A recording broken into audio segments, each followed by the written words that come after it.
everyone. For today, I will discuss you to how to package the part of computer. Step 1. The monitor should be upside down and the screen facing the CPU to prevent scratches.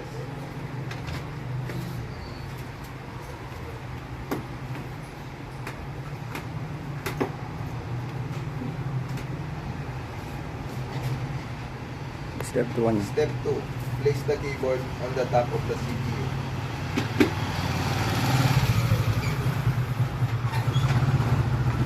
Step 3.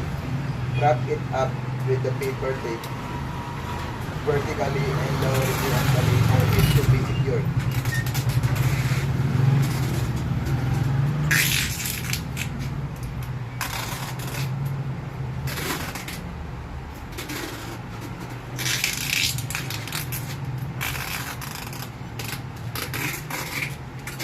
Bah, gusto na eh. Mag-isa yung tape. Step 4. On top of the keyboard, place the mouse, speaker, and all the cables. It should be properly organized.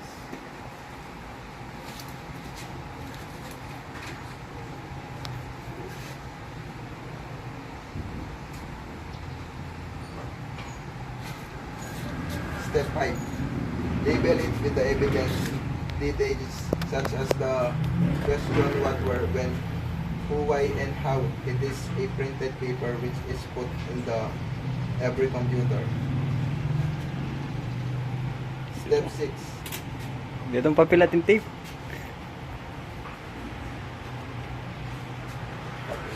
Mukat. Kaya nyo na ito. Mute.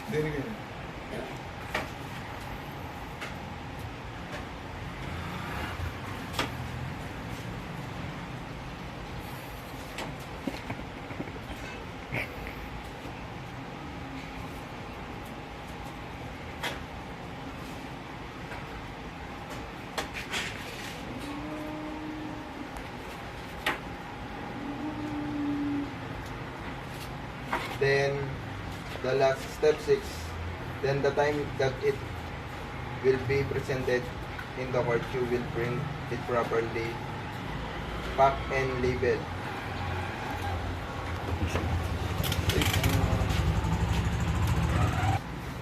Thank you for watching. That's all for today's video.